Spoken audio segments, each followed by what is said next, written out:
Al amanecer del día de la selección matrimonial en la hacienda Montalvo, desperté con una habilidad sobrenatural. Podía escuchar los pensamientos ajenos.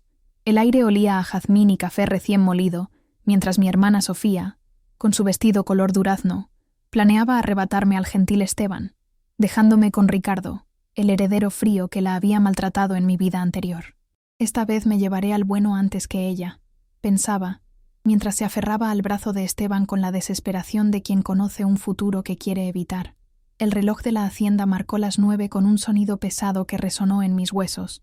Esta es la historia de cómo utilicé mi segunda oportunidad para reescribir mi destino en el México de los poderosos Montalvo. Suscríbete para descubrir cómo una mujer con un don extraordinario transformó su vulnerabilidad en poder, cambiando para siempre una dinastía familiar. Renací el día en que mi hermana y yo elegíamos a nuestros futuros maridos. Fue cuando descubrí que podía escuchar los pensamientos de otras personas, un don tan inesperado como perturbador.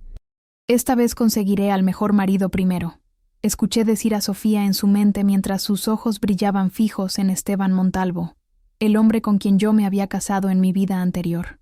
Comprendí entonces que ella también había renacido, y trataba desesperadamente de evitar casarse con Ricardo, quien la había maltratado en nuestra vida pasada. La sala estaba iluminada por la luz dorada que se filtraba a través de los vitrales coloniales. Frente a nosotras se encontraban los dos herederos Montalvo. Ricardo, el mayor, con su porte imponente y mirada calculadora, mantenía una distancia física y emocional que intimidaba a cualquiera. Esteban, el hijo menor e ilegítimo, mostraba una sonrisa afable que ocultaba secretos oscuros que solo yo conocía. «Hola, soy Sofía Vega, me gustas mucho», le dijo a Esteban con una dulzura ensayada, batiendo sus pestañas exageradamente. Mi padre, un hombre de negocios pragmático, anunció: «Carmen, ya que tu hermana eligió a Esteban, tú te casarás con Ricardo. Los preparativos comenzarán inmediatamente». Los ojos de Sofía brillaron con satisfacción mientras pensaba: «Esta vez serás tú quien reciba los golpes. Mi turno de disfrutar mientras tú sufres». En mi vida anterior, Sofía se había casado con Ricardo. Su matrimonio fue un infierno de abusos y humillaciones. Ricardo, siempre ocupado con sus negocios, la maltrataba cada vez que ella intentaba acercarse. La situación empeoró cuando no pudo darle un heredero, lo que llevó a la señora Montalvo a declararla infértil y expulsarla de la familia. Yo, por mi parte, me había casado con Esteban, quien al principio parecía gentil y atento. Me llevaba de compras, a cenar, me consentía constantemente, pero todo era una fachada. A puerta cerrada, Esteban era un psicópata que experimentaba conmigo como si fuera su rata de laboratorio. Cuando Ricardo murió misteriosamente envenenado, Esteban heredó todo el imperio Montalvo, y mi estatus se elevó de la noche a la mañana. Fue entonces cuando Sofía, consumida por los celos, dirigió su auto contra mí, mientras compraba en el mercado central, matándonos a ambas. «Está bien, papá», respondí con una sonrisa serena que ocultaba mi conocimiento. De hecho, prefiero a Ricardo. Mi respuesta desconcertó a todos. La expresión de sorpresa en el rostro de Sofía fue impagable. Me acerqué a Ricardo, sintiendo un aura gélida emanar de él. Intenté leer sus pensamientos, pero encontré solo silencio. Era como un muro impenetrable, el único cerebro inmune a mi nuevo don. Sin embargo, cuando Esteban se volvió para mirar a Sofía con una sonrisa practicada, escuché claramente su voz mental. «¡Qué muñequita tan linda! Será divertido romperla poco a poco». Un escalofrío recorrió mi espalda. Instintivamente, tomé la mano de Ricardo. A pesar de su reputación fría, sus manos eran sorprendentemente cálidas. Notando mi toque, me miró con curiosidad antes de que yo lo soltara rápidamente. Esta vez, estaba decidida a cambiar mi destino trágico. No sería una víctima ni dependería de nadie. Haría mi propio dinero, construiría mi independencia y encontraría una salida en mis propios términos. Nuestras bodas se celebraron simultáneamente, como era tradición en las familias prominentes de Guanajuato. El jardín de la hacienda Montalvo resplandecía con arreglos de bugambilias y orquídeas blancas. Como esperaba, Ricardo no asistió a la ceremonia, enviando a su representante legal en su lugar. Esteban, sin embargo, llegó temprano en un reluciente traje blanco, haciendo que todos comentaran lo atento y enamorado que estaba. «¡Qué suerte tiene Sofía! Su marido la adora», susurraban las invitadas. «Pobre Carmen, casada con el frío Ricardo que ni siquiera se presenta a su boda. Cuando Esteban besó a Sofía ante todos, ella se giró para mirarme con triunfo, sus labios aún brillantes por la saliva. Esperaba verme humillada, pero no le daría esa satisfacción. A diferencia de mi vida pasada, donde había salido furiosa creando un escándalo, esta vez mantuve mi compostura. Con una sonrisa equilibrada, tomé el micrófono y me dirigí a los invitados. Ricardo tenía un compromiso empresarial ineludible hoy. Me pidió que les transmitiera su agradecimiento por acompañarnos. En su nombre, propongo un brindis por nuestro futuro. El murmullo de chismes cesó instantáneamente. Vi cómo la señora Montalvo, una mujer imponente de 70 años que dominaba la familia con mano de hierro, me observaba con nueva apreciación desde la mesa principal. Los Montalvo valoraban la discreción y el decoro por encima de todo. «¡Asquerosa!», escuché pensar a Sofía con irritación. «Siempre la perfecta Carmen. Durante la ceremonia del té me aseguraré de humillarte frente a todos». La ceremonia del té era una tradición de la familia Montalvo, adaptada de sus antepasados que comerciaron con China. Era un ritual donde las nuevas nueras servían té a los miembros más antiguos de la familia. Caminé con elegancia hacia la señora Montalvo, sintiendo la mirada fija de Sofía, quien contaba mentalmente 1, 2, 3. En el último momento me desvié ligeramente, esquivando lo que sea que hubiera planeado. Sofía, esperando que yo cayera en su trampa, perdió el equilibrio y cayó aparatosamente, derramando té caliente sobre su vestido de seda. «Oh no, ¿estás bien?». Esteban extendió su mano para ayudarla a levantarse, pero en su mente lo escuché burlarse. «¡Qué idiota torpe! Ni siquiera puede servir un té sin humillarse». Todos los invitados se volvieron hacia nosotros. El rostro de la señora Montalvo se endureció con disgusto. «Tan imprudente. ¿Es así como se comporta una nuera de los Montalvo? ¿Sin gracia ni decoro?». «Lo siento, madre», tartamudeó Sofía, intentando ocultar su vergüenza. No fue intencional. La boda terminó con incomodidad. De principio a fin, la señora Montalvo no dirigió una mirada amable a Sofía. Conmigo, sin embargo, fue sorprendentemente cálida. «Carmen, esta noche me aseguraré de que Ricardo regrese a casa para estar contigo», me dijo, tomando mi mano. «Él debe compensarte por su ausencia». Esa noche, Ricardo efectivamente regresó. Cuando entró en nuestra habitación, aflojó su corbata con un gesto de cansancio. Su presencia llenó el espacio, imponente pero no amenazante como lo recordaba. Me adelanté para tomar su abrigo. «Debes estar exhausto», dije suavemente. Me miró sin decir palabra. En mi vida pasada, los sirvientes habían comentado que Ricardo nunca regresó en su noche de bodas, dejando a Sofía esperando en la habitación nupcial, convirtiéndose en el hazmerreír de la casa. Mientras se duchaba, preparé meticulosamente la cama para él y arreglé el sofá para mí. Cuando salió y vio la escena, un destello de sorpresa cruzó su rostro habitualmente impasible. «¿Qué haces?», preguntó, con gotas de agua aún adheridas a su torso. «Tú duermes en la cama, yo en el sofá», expliqué rápidamente. Me estudió con ojos entrecerrados. «Carmen, ¿estás jugando a hacértela difícil?». Tenía que admitir que su físico era impresionante. Desvié la mirada, concentrándome en mis objetivos. «No tenemos sentimientos reales el uno por el otro», expliqué pragmáticamente. «Compartir una cama sería incómodo para ambos. Te propongo una asociación». «¿Asociación?», levantó una ceja. «Nuestro matrimonio es un acuerdo de negocios», continué. «Muchas parejas en nuestra situación viven vidas separadas y solo fingen para las apariencias. Me casé contigo para asegurarme estabilidad. No espero amor ni lo ofrezco». Mi franqueza pareció sorprenderlo. Después de un momento sonrió levemente. «Eres más inteligente de lo que esperaba». «De acuerdo. Para mantener las apariencias, le pedí que publicáramos una foto juntos en redes sociales, con la leyenda «Recién casados felices». Mientras revisaba su perfil, noté lo vacío que estaba. Aparte de nuestra foto, no había absolutamente nada más. A la mañana siguiente, me despertó el sonido de Ricardo ejercitándose. Hacía flexiones con precisión militar mientras escuchaba las noticias financieras. Su disciplina era admirable, y sus músculos revelaban una fuerza que contrastaba con lo que había oído sobre hombres emocionalmente distantes, siendo físicamente débiles. «Deja de mirar. No estoy interesado», dijo abruptamente poniéndose de pie. Añadió secamente: «Prepárate. Desayunaremos con la familia». Cuando salimos de nuestra habitación, nos encontramos con Sofía y Esteban en el pasillo. Ella llevaba un vestido escotado que dejaba ver marcas de chupetones en su cuello y hombros, exhibiéndolas deliberadamente mientras se inclinaba hacia Esteban.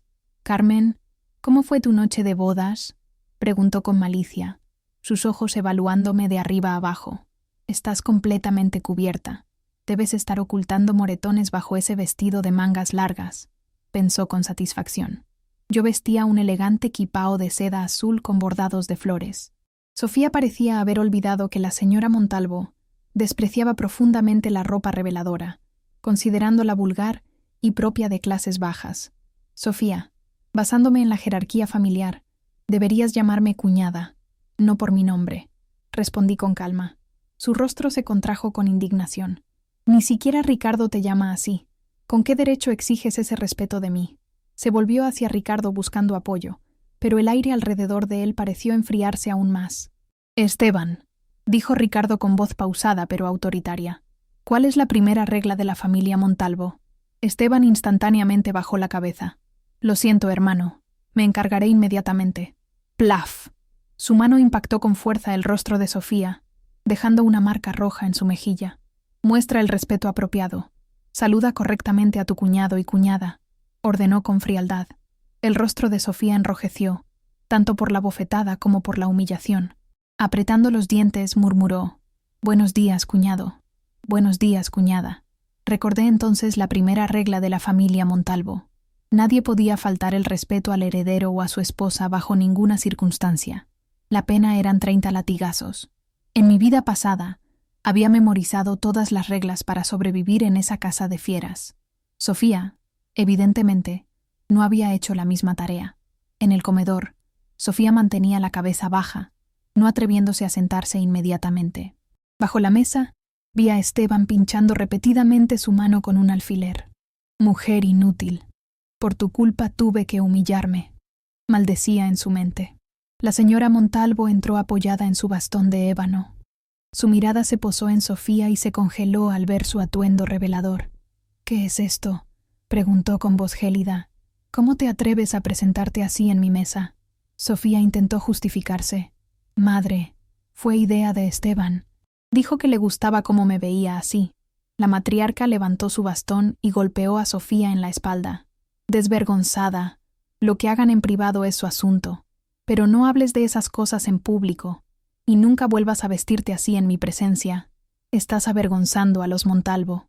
Durante el desayuno, Ricardo permaneció en silencio, pero discretamente colocó algunos bocados en mi plato. Este pequeño gesto captó la atención de todos, especialmente la mirada ardiente de Sofía.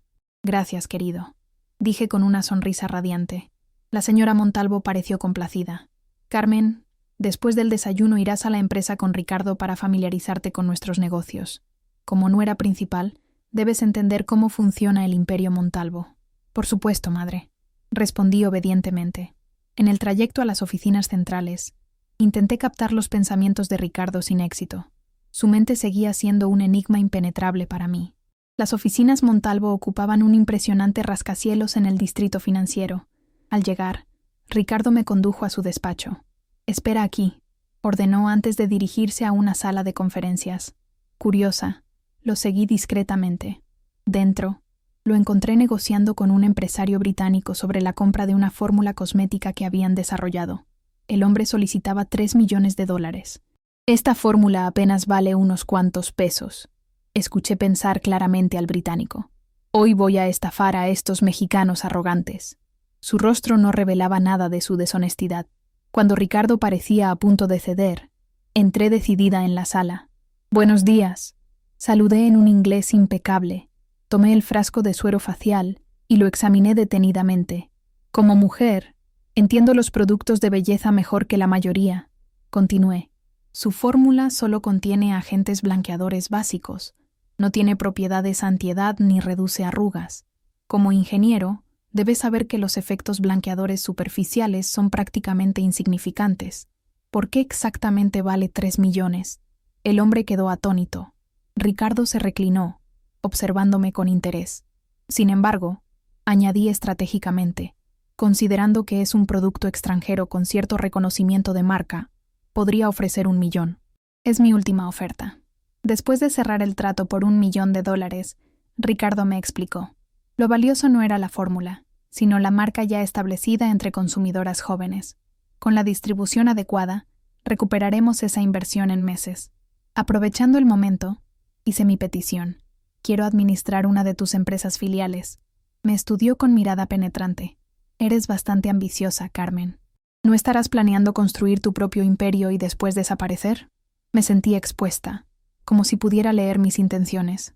A pesar de mi don sobrenatural, él parecía tener una intuición superior para leer a las personas.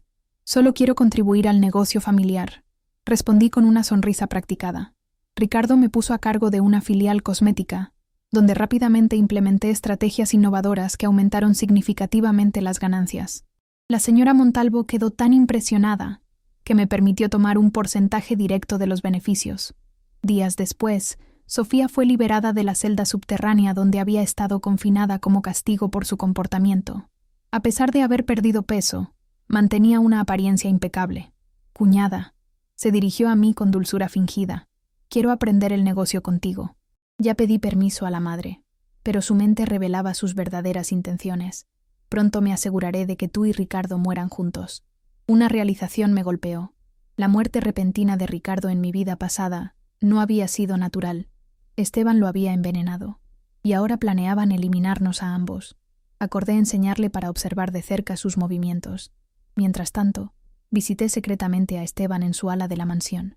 Me vestí provocativamente y fingí admiración. Siempre te he encontrado fascinante, susurré. Su interés se despertó inmediatamente. ¿No temes lo que Ricardo te haría si se entera? Mordí mi labio con fingida timidez. Hay algo importante que debes saber. Sofía planea envenenarte. Su rostro se transformó con furia instantánea. Maldita ingrata. Después de todo lo que he hecho por ella. La escuché hablando con un hombre en la empresa. Añadí. Dice que la maltratas y quiere ser la única heredera. Esteban me creyó completamente. Conocía sus secretos oscuros, sus tendencias violentas, cosas que solo Sofía y él sabían. Cuando me deshaga de Ricardo y esa traidora, tú serás mi esposa, prometió con una sonrisa espeluznante. Inmediatamente le mostré la grabación a Ricardo, explicándole mi estrategia. Su rostro se oscureció al escuchar mi coqueteo con Esteban. Nunca pienses en traicionarme, advirtió. Mientras lleves mi apellido, me debes lealtad absoluta. Esa noche, Esteban y Sofía nos invitaron a cenar. La mesa estaba decorada elegantemente con los mejores platillos. Intenté advertir a Ricardo del peligro, pero él ya estaba comiendo con aparente tranquilidad. Delicioso, comentó. Todos deberíamos disfrutar esta cena. Sofía y Esteban intercambiaron miradas de triunfo. De pronto, Ricardo y Sofía se desplomaron sobre la mesa. La señora Montalvo entró con guardias. Lleven a estos traidores a la celda subterránea. Nunca saldrán de allí. Para mi sorpresa, Ricardo giró su cabeza hacia mí con una leve sonrisa. No soy tan ingenuo, Carmen. Instalé cámaras por toda la casa. Cuando Esteban puso el veneno, intercambiamos las bebidas. Ellos han tomado sedantes, no nosotros, añadió en voz baja. Parecías genuinamente preocupada. ¿Estás desarrollando sentimientos por mí? Mi corazón se aceleró inexplicablemente. Solo temía quedarme sin protección. Mentí. Visité a Sofía en su celda. Entre la suciedad y oscuridad, sus ojos brillaban con odio. ¿Cómo descubriste nuestro plan?, exigió. ¿Apenas te das cuenta de que yo también renací, Sofía? Su rostro se contorsionó con furia. Todo este tiempo lo supiste. Sabías que Esteban era un monstruo y me dejaste caer en su trampa. Eres despreciable. La diferencia entre nosotras, respondí calmadamente, es que tú siempre buscas depender de un hombre. Yo busco depender de mí misma. Esteban, en su celda, arreglaba meticulosamente una manta raída. Su trastorno obsesivo-compulsivo evidente incluso en cautiverio. Eres buena actriz, admitió. Realmente creí que me deseabas. Sus ojos recorrieron mi cuerpo lentamente. Si no estuviera encerrado, te inyectaría algo especial que te haría sentir el paraíso y el infierno simultáneamente. Púdrete aquí, exclamé antes de alejarme apresuradamente. Esa noche, Ricardo entró a nuestra habitación aparentemente ebrio. Tropezamos y caímos juntos al suelo. Mientras intentaba incorporarme, él comenzó a desabotonar su camisa, sus ojos fijos intensamente en los míos. Piensa lo que haces, advertí firmemente. Somos socios de negocios, nada más. Eres mi esposa, insistió acercándose. Lo empujé desesperada. No, quiero el divorcio. La habitación quedó en silencio absoluto. Su rostro se ensombreció. Lo sabía, murmuró. Siempre supe que planeabas abandonarme. Había algo derrotado en su tono que me desconcertó. Carmen, eres una mujer sin corazón, continuó. ¿Ya me olvidaste completamente? ¿De qué hablas?, pregunté confundida. ¿Recuerdas a Javier? Sus palabras me transportaron a mi infancia. Un niño de cabello largo y cubrebocas permanente, constantemente acosado en la escuela. Yo lo había defendido, llevándolo detrás del edificio escolar para protegerlo. Debes aprender a defenderte, le había dicho. Cuando finalmente se quitó el cubrebocas, revelando un rostro de belleza sorprendente, quedé instantáneamente cautivada. Me explicó que dejaba crecer su cabello para donarlo a su tía con cáncer. Después de su muerte, desapareció de mi vida. Te he buscado durante años, continuó Ricardo, su voz suavizándose. Un día descubrí que podía escuchar tus pensamientos, solo los tuyos, pero no me di cuenta de que eras tú hasta que te vi en la selección matrimonial. Esperaba que me reconocieras por ti misma, añadió con amargura, pero en lugar de eso, te escuché pensar que planeabas ahorrar 10 millones para abandonarme. Quedé completamente atónita. Ricardo también poseía una habilidad sobrenatural, pero limitada exclusivamente a mis pensamientos. Súbitamente todo cobró sentido. Su rechazo a Sofía en mi vida pasada, su extraña conexión conmigo, su aparente capacidad de leerme tan fácilmente. Presionó suavemente sus labios contra mi mejilla. Quédate conmigo para siempre, Carmen. Mis ojos se llenaron de lágrimas. Sí, respondí. Para siempre. Gracias a esta segunda oportunidad, no perdí al único hombre que estaba destinada a amar. 3 meses después de nuestra reconciliación, la vida en la hacienda Montalvo había cambiado significativamente. Ricardo y yo establecimos una rutina que equilibraba perfectamente nuestras vidas personales y profesionales. Por las mañanas desayunábamos juntos, comentando los planes del día mientras la luz del amanecer bañaba el comedor principal. Después nos dirigíamos juntos a las oficinas centrales, donde cada uno atendía sus responsabilidades. La filial de cosméticos que yo administraba, ahora llamada Carmen, se había convertido en un fenómeno nacional. Nuestros productos, basados en ingredientes tradicionales mexicanos como nopal, aloe vera y aceite de aguacate, habían revolucionado el mercado. Las ventas se triplicaron en solo 3 meses, y comenzábamos a recibir solicitudes para exportar a Estados Unidos y Europa. Nunca imaginé que los conocimientos ancestrales de mi abuela sobre plantas medicinales se convertirían en nuestro producto estrella. Le comenté a Ricardo una noche, mientras revisábamos los informes financieros en nuestro estudio compartido. Él me miró con una mezcla de admiración y orgullo. Siempre supe que eras extraordinaria, Carmen. Desde niños, cuando me defendiste de aquellos abusadores, vi algo especial en ti. La señora Montalvo también había cambiado su actitud hacia nosotros. Lo que comenzó como una aceptación formal, se transformó en genuino afecto. Cada tarde de domingo, nos invitaba a tomar té en su jardín privado, un honor que nunca había concedido a ninguna otra pareja de la familia. Ustedes representan el futuro de los Montalvo, nos dijo un día, mientras sus manos arrugadas sostenían con firmeza su bastón de ébano. Ricardo, tu padre estaría orgulloso de ver en qué te has convertido. Fue durante una de estas reuniones, cuando la matriarca nos reveló un secreto familiar que cambiaría nuestra perspectiva para siempre. La habilidad de escuchar pensamientos no es nueva en nuestra familia. Comenzó con voz solemne. Mi madre también podía hacerlo, y antes de ella, mi abuela. Siempre se transmite a mujeres y hombres específicos de cada generación. Ricardo y yo intercambiamos miradas de asombro. ¿Usted también?, pregunté con cautela. Una sonrisa enigmática se dibujó en su rostro arrugado. ¿Cómo crees que he mantenido el control de esta familia durante 50 años, hija mía? Los Montalvo tienen muchos secretos, algunos más oscuros que otros. Sus palabras me helaron la sangre. ¿Qué más ignorábamos sobre esta familia? Mientras tanto, Esteban y Sofía permanecían en la celda subterránea. La señora Montalvo había decidido no ejecutarlos, considerando que la humillación perpetua era un castigo más apropiado. Una vez por semana, yo visitaba a Sofía, llevándole libros y noticias del exterior. Aunque me despreciaba, Podía ver en sus ojos un anhelo desesperado por cualquier contacto humano. Durante una de estas visitas, me confesó algo perturbador. No fui yo quien planeó matarte en nuestra vida pasada, susurró con voz quebrada. Esteban controlaba mi mente con sus drogas. Me inyectaba sustancias que nublaban mi juicio. El día que conduje hacia ti, yo no controlaba el volante. La miré fijamente, intentando discernir si mentía, pero en su mente solo escuchaba un caos de recuerdos fragmentados y terror. ¿Por qué me lo dices ahora?, pregunté. Porque temo que no seamos las únicas que renacimos, respondió. En mis sueños veo a otros, personas de nuestra vida pasada que nos observan, esperando. Al regresar a la mansión principal, comenté esto con Ricardo. Contrario a mi expectativa, no descartó las palabras de Sofía. He sentido una presencia observándonos últimamente, confesó mientras cerraba cuidadosamente las cortinas de nuestra habitación. Alguien que conoce nuestro secreto. La inquietud se instaló entre nosotros como un invitado no deseado. Por precaución, Ricardo contrató seguridad adicional y comenzó a investigar a todos los empleados de la hacienda y la empresa. Yo, por mi parte, comencé a explorar más a fondo los archivos históricos de la familia Montalvo. En la biblioteca privada de la familia, descubrí un diario fechado en 1873 que pertenecía a Rosario Montalvo, bisabuela de Ricardo. Sus páginas amarillentas revelaban una historia asombrosamente similar a la nuestra.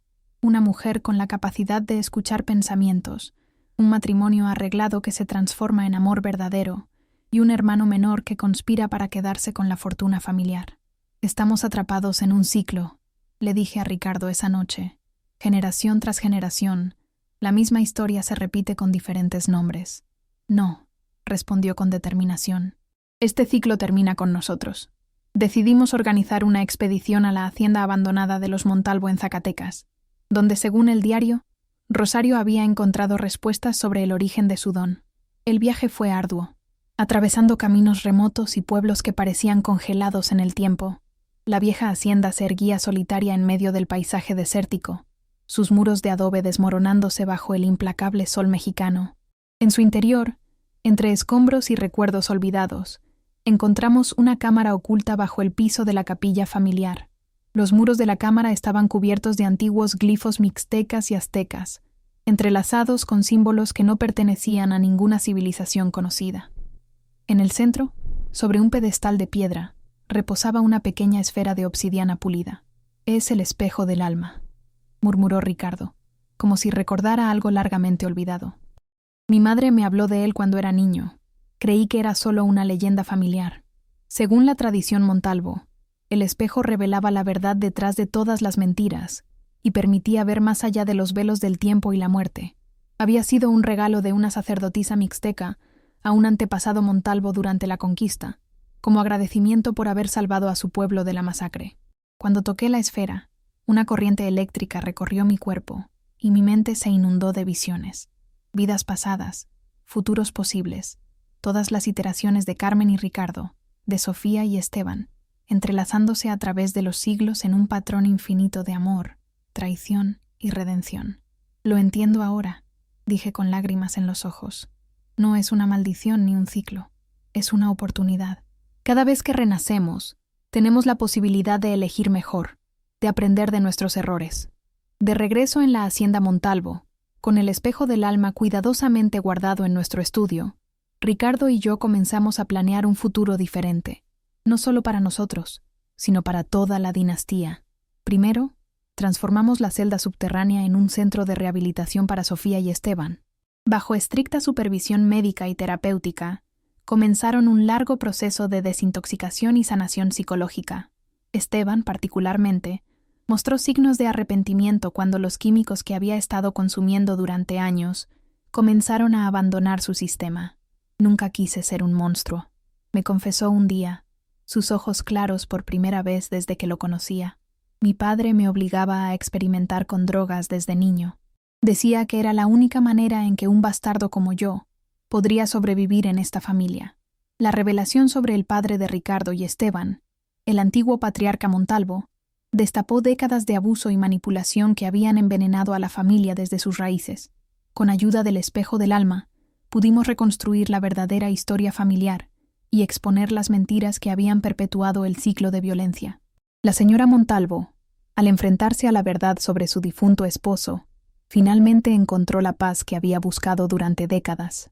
Siempre supe que algo estaba profundamente mal en él, nos dijo mientras contemplaba el retrato del patriarca en la sala principal. Pero en mis tiempos, una esposa no cuestionaba, una esposa obedecía. Un año después de nuestro descubrimiento, organicé una gala benéfica en la hacienda para inaugurar la Fundación Montalvo para mujeres sobrevivientes de violencia. La fundación, financiada con las ganancias de mi empresa de cosméticos, ofrecía refugio y oportunidades laborales a mujeres de todo México que escapaban de situaciones abusivas. Sofía, ahora recuperada y reconciliada conmigo, se convirtió en la directora de programas educativos de la fundación. Su experiencia personal la convertía en una defensora apasionada de las sobrevivientes. Nunca imaginé que encontraría mi propósito ayudando a otras, me dijo durante la gala, mientras observábamos a las mujeres beneficiarias compartiendo sus historias de superación. Siempre creí que necesitaba a un hombre para sentirme completa. La diferencia entre nosotras, respondí con una sonrisa, recordando nuestras vidas pasadas, es que ahora ambas sabemos que nuestra fuerza viene de adentro.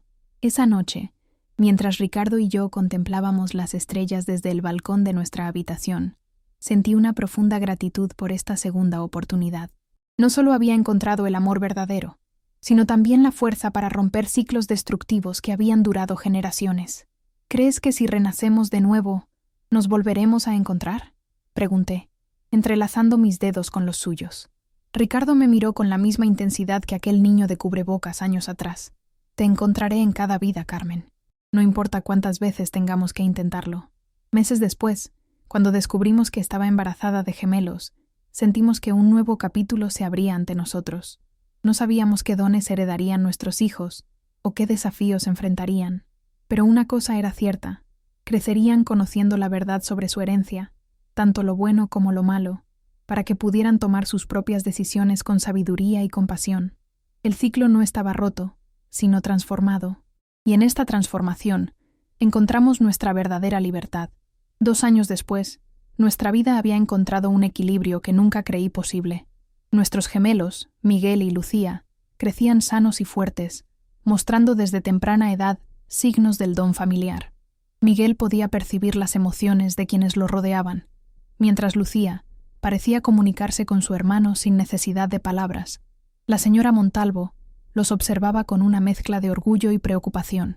Los dones se manifiestan cada vez más temprano en cada generación, me comentó una tarde mientras observábamos a los niños jugar en el jardín. Debemos prepararlos mejor que a nosotros. El Imperio Montalvo se había transformado bajo nuestra dirección. Ricardo revolucionó el enfoque empresarial, priorizando la responsabilidad social y ambiental sobre la mera acumulación de riqueza. Mi línea de cosméticos Carmen se había expandido a toda Latinoamérica, rescatando conocimientos ancestrales de plantas medicinales y generando empleo para comunidades indígenas que durante siglos habían sido marginadas. La hacienda también cambió. Las opulentas salas que antes servían para impresionar a invitados ahora albergaban programas educativos para niños y jóvenes de zonas rurales. La celda subterránea donde alguna vez estuvieron confinados Sofía y Esteban fue sellada permanentemente, convirtiéndose en un recordatorio de un pasado que no queríamos repetir. Sin embargo, no todo fue perfecto. El poder de escuchar pensamientos ajenos comenzó a manifestar efectos secundarios que no habíamos anticipado. Algunas noches me despertaba sobresaltada, con fragmentos de sueños y pensamientos de personas que no conocía filtrándose en mi mente. Ricardo experimentaba algo similar, pero limitado exclusivamente a mis pensamientos. Es como si nuestros dones estuvieran evolucionando, teoricé mientras investigábamos en los antiguos diarios familiares. Rosario Montalvo mencionó algo similar en sus escritos, pero nunca explicó cómo lo manejó. Decidimos consultar con una anciana curandera huichol que vivía en la sierra de Nayarit. El viaje fue arduo, atravesando caminos escarpados y pueblos remotos donde la modernidad apenas había llegado. La anciana, llamada Xitlali, nos recibió en su humilde cabaña como si nos hubiera estado esperando. Los que escuchan el viento de la mente vienen cada 5 generaciones, nos dijo en su dialecto, que Ricardo sorprendentemente podía entender. El espejo negro muestra el camino, pero también abre puertas que deberían permanecer cerradas. Según Xitlali, El espejo del alma no era simplemente un artefacto mixteca, sino una fusión de conocimientos de varias civilizaciones prehispánicas. Había sido creado para permitir a chamanes y sacerdotes comunicarse con los espíritus ancestrales y ver más allá del tiempo lineal. El espejo no causa la reencarnación ni el don de escuchar mentes, explicó, pero amplifica lo que ya existe naturalmente en ustedes. Cada vez que lo usan, el velo entre mundos se adelgaza. Nos enseñó rituales de protección y técnicas para controlar el flujo de pensamientos ajenos. Antes de partir, nos entregó un amuleto de jade tallado con símbolos antiguos. Para los pequeños, dijo acariciando el medallón. Les ayudará a desarrollar su don gradualmente, sin el sufrimiento que ustedes experimentaron. De regreso en Guanajuato, encontramos la hacienda en conmoción. Esteban había desaparecido de su habitación sin dejar rastro. Las cámaras de seguridad mostraban solo estática durante las horas de su desaparición y ningún guardia recordaba haber visto nada inusual. Sofía estaba inconsolable, no porque lo amara, sino porque temía lo que pudiera hacer ahora que estaba libre. A pesar de su recuperación y arrepentimiento aparente, Esteban seguía siendo inestable y potencialmente peligroso. «Vendrá por ti primero», me advirtió Sofía. «Siempre fuiste su obsesión». Reforzamos la seguridad alrededor de la hacienda y la empresa. Ricardo contrató a los mejores investigadores privados para rastrear el paradero de su hermano. Yo me concentré en proteger a nuestros hijos, nunca dejándolos solos ni un momento. Pero Esteban no apareció. Los días se convirtieron en semanas, y las semanas en meses sin señales de él. La tensión constante comenzó a desgastarnos. Ricardo dormía con un arma bajo la almohada, y yo me sobresaltaba con cada ruido nocturno. «No podemos vivir así», le dije una noche después de que un falso avistamiento nos mantuviera despiertos hasta el amanecer. «Estamos permitiendo que el miedo controle nuestras vidas». «¿Qué sugieres?», preguntó Ricardo, sus ojos cansados revelando el peso de la preocupación constante. «Usemos nuestro don. Si combinamos nuestras habilidades, quizás podamos encontrarlo antes de que él nos encuentre a nosotros». El espejo del alma nos había mostrado que nuestros dones podían amplificarse cuando trabajábamos juntos. Esa noche, en nuestro estudio privado, Ricardo y yo nos sentamos frente al espejo de obsidiana, nuestras manos entrelazadas.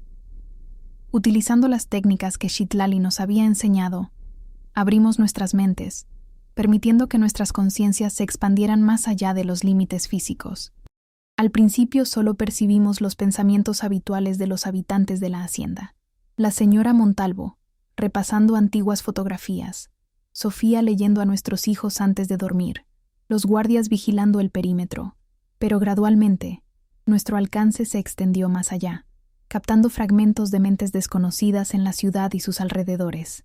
Y entonces lo sentimos, la mente torturada y caótica de Esteban, un torbellino de odio, resentimiento y, sorprendentemente, miedo. No estaba planeando venganza como temíamos, estaba huyendo. «Alguien lo persigue», susurró Ricardo, su voz distante como si hablara desde otro plano de existencia. «Alguien que conoce nuestro secreto». Las imágenes que captamos eran confusas. Un hombre de traje oscuro, documentos antiguos con el escudo Montalvo, reuniones clandestinas en hoteles anónimos. Esteban había robado algo antes de escapar, algo relacionado con el origen de nuestra familia y nuestros dones. «La hermandad del espejo», murmuró Ricardo, palabras que parecían surgir desde algún recuerdo ancestral enterrado en su subconsciente. Creí que era solo un cuento para asustar a los niños, Montalvo. Cuando salimos del trance, Ricardo estaba pálido. La hermandad del espejo, según me explicó, era supuestamente una sociedad secreta fundada en el siglo XVI por conquistadores españoles y sacerdotes indígenas que buscaban el poder de ver el futuro y controlar mentes. La familia Montalvo había estado vinculada a ellos desde el principio, primero como aliados y luego como guardianes para evitar que el conocimiento cayera en manos equivocadas. Mi abuelo me contaba historias sobre ellos, dijo Ricardo. Siempre creí que eran leyendas familiares para justificar nuestra riqueza y privilegios. Al día siguiente, exploramos la biblioteca privada de la señora Montalvo, buscando más información. Detrás de un panel en la pared que solo se abría con una combinación específica de presión sobre ciertos libros, encontramos un compartimento secreto. Contenía documentos antiguos, algunos deteriorados por el tiempo, otros preservados cuidadosamente en fundas de cuero. Los documentos revelaban una historia asombrosa. La hermandad había existido realmente, aunque su poder e influencia habían disminuido con los siglos. Sus miembros originales habían experimentado con antiguos rituales prehispánicos y alquimia europea, buscando la inmortalidad y la omnisciencia. Los Montalvo habían sido designados como protectores del espejo del alma, el más poderoso de los artefactos de la hermandad, utilizando su don natural de leer mentes para identificar a posibles usurpadores. Esto explica por qué siempre hemos tenido este don, dije mientras repasábamos los documentos. No es una coincidencia ni una maldición. Es un legado, una responsabilidad. Pero los documentos también contenían advertencias inquietantes. Usar el espejo repetidamente podía abrir portales entre dimensiones, debilitando el tejido de la realidad. Algunas familias habían quedado atrapadas en ciclos de reencarnación, reviviendo los mismos patrones de tragedia y redención una y otra vez. Otros habían perdido su humanidad, convirtiéndose en meros receptáculos para entidades del otro lado, como los documentos lo llamaban. La desaparición de Esteban adquirió un nuevo significado. Si había robado documentos sobre la hermandad y el espejo, no solo estábamos en peligro nosotros, sino potencialmente mucho más. Confrontamos a la señora Montalvo con nuestro descubrimiento. Su rostro, normalmente imperturbable, se derrumbó en una expresión de profunda preocupación. Esperaba que nunca tuvieran que enfrentar esto, admitió. Mi esposo era un miembro de alto rango en la hermandad. Cuando descubrí sus planes para usar a nuestros hijos en rituales prohibidos, lo envenené. Su confesión nos dejó atónitos. La matriarca, siempre tan recta y tradicional, había asesinado a su propio esposo para proteger a sus hijos. Ricardo era el más fuerte, el que heredó el don más poderoso. Continuó. Esteban mostró signos de inestabilidad desde pequeño. Su padre lo veía como un sujeto de experimentación ideal, alguien prescindible. Las piezas comenzaron a encajar. El comportamiento errático de Esteban, su obsesión con las drogas y la manipulación química, todo tenía raíces más profundas de lo que habíamos imaginado. La hermandad nunca desapareció realmente, concluyó la señora Montalvo. Simplemente se volvió más discreta, infiltrándose en gobiernos y corporaciones. Si Esteban ha contactado a los miembros actuales y les ha hablado del espejo, no necesitó terminar la frase. Entendimos la gravedad de la situación. En las semanas siguientes, implementamos un plan. Primero, trasladamos el espejo del alma a una bóveda especialmente construida bajo la hacienda, rodeada de los símbolos de protección que Citlali nos había enseñado. Luego, Ricardo utilizó sus contactos en el gobierno y las fuerzas de seguridad para rastrear discretamente las actividades de posibles miembros de la hermandad. Yo me concentré en descifrar los documentos antiguos, buscando formas de proteger a nuestra familia, y especialmente a nuestros hijos. Si la hermandad venía por nosotros, necesitaríamos todas las defensas posibles. Sofía resultó ser una aliada invaluable. Su mente analítica y su experiencia como víctima de manipulación le daban una perspectiva única. Juntas, desarrollamos un sistema de código para comunicarnos sin palabras en caso de emergencia, basado en los símbolos mixtecas que habíamos encontrado en la cámara del espejo. Una tarde, mientras trabajábamos en la biblioteca, Sofía me hizo una confesión sorprendente. Creo que no somos las únicas que han renacido, dijo en voz baja, aunque estábamos solas. Durante mi tiempo con Esteban, conocí a personas que me resultaban extrañamente familiares, como si las hubiera conocido en otra vida. ¿Crees que la hermandad también renace?, pregunté, la idea enviando escalofríos por mi espina dorsal. Es posible, o tal vez el ciclo es más grande de lo que imaginamos. Quizás no se trata solo de nosotros cuatro, sino de un entramado más complejo de almas conectadas a través del tiempo.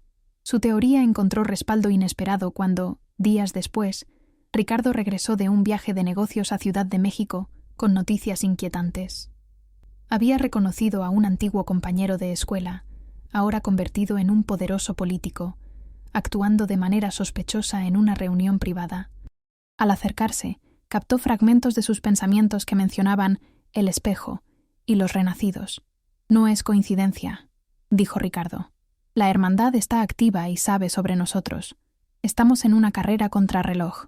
Decidimos que era momento de usar el espejo una vez más, esta vez no solo para buscar a Esteban, sino para intentar ver el panorama completo de lo que enfrentábamos. El ritual fue más intenso que cualquier cosa que hubiéramos experimentado antes.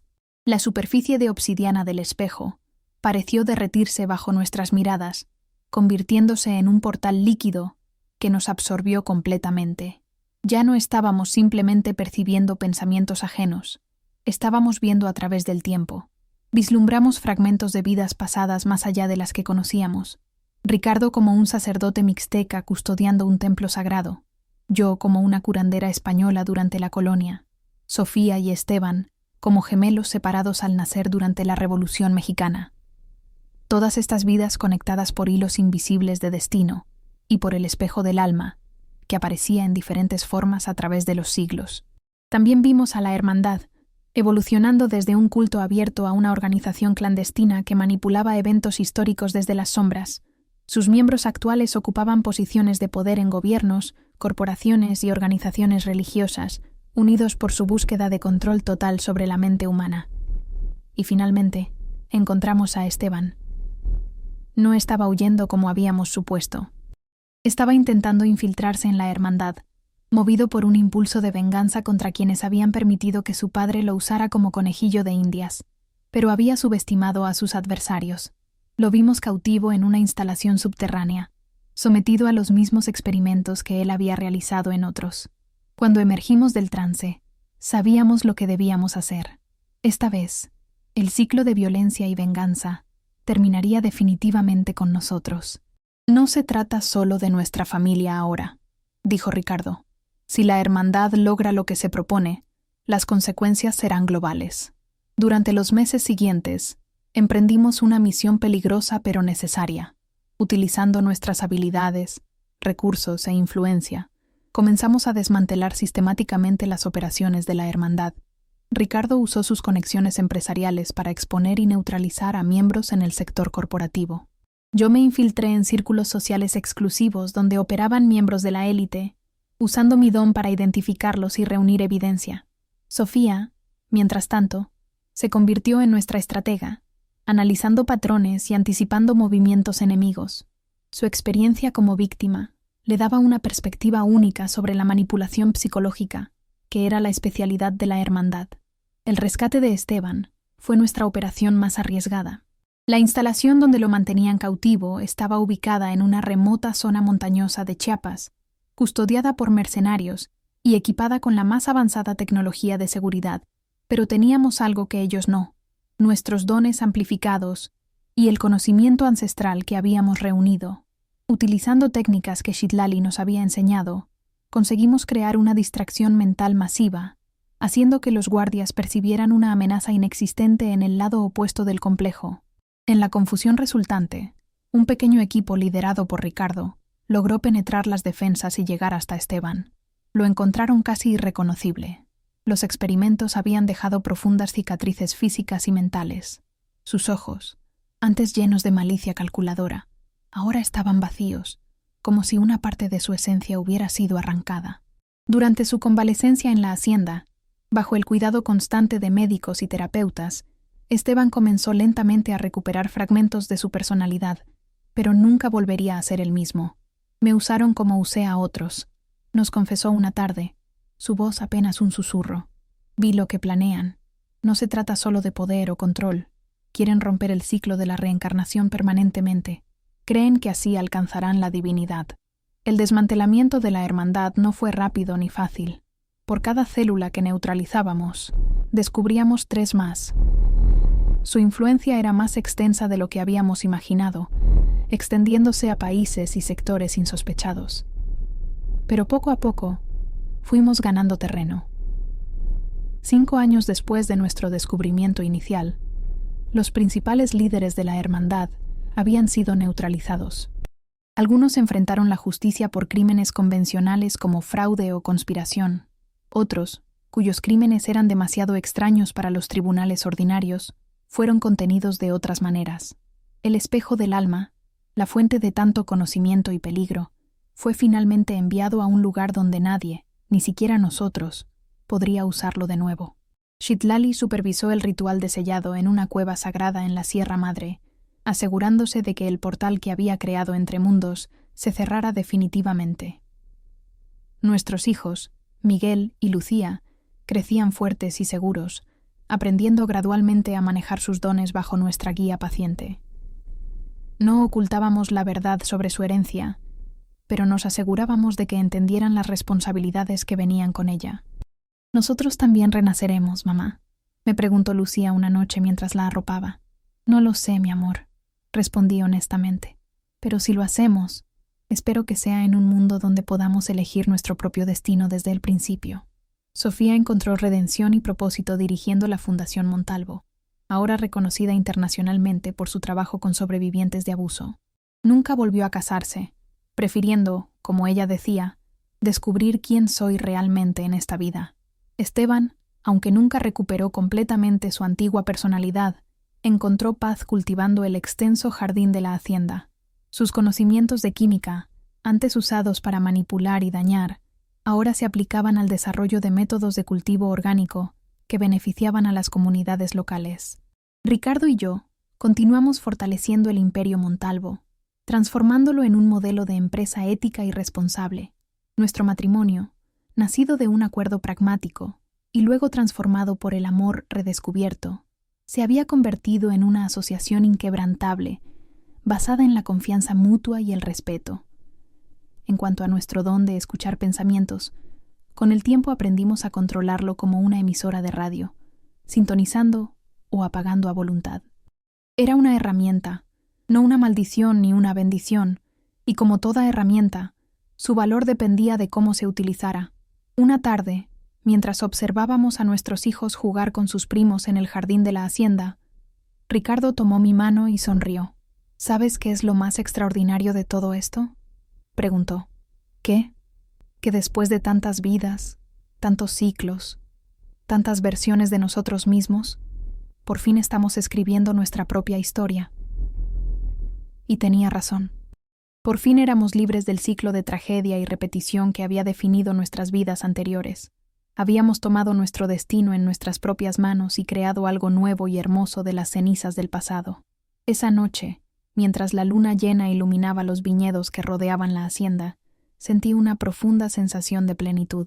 Fuera cual fuera el futuro que nos esperaba, en esta vida o en las siguientes, lo enfrentaríamos juntos, con los ojos abiertos y los corazones valientes, porque ahora sabíamos que el verdadero poder no estaba en escuchar los pensamientos de otros, sino en conocer y aceptar los nuestros propios.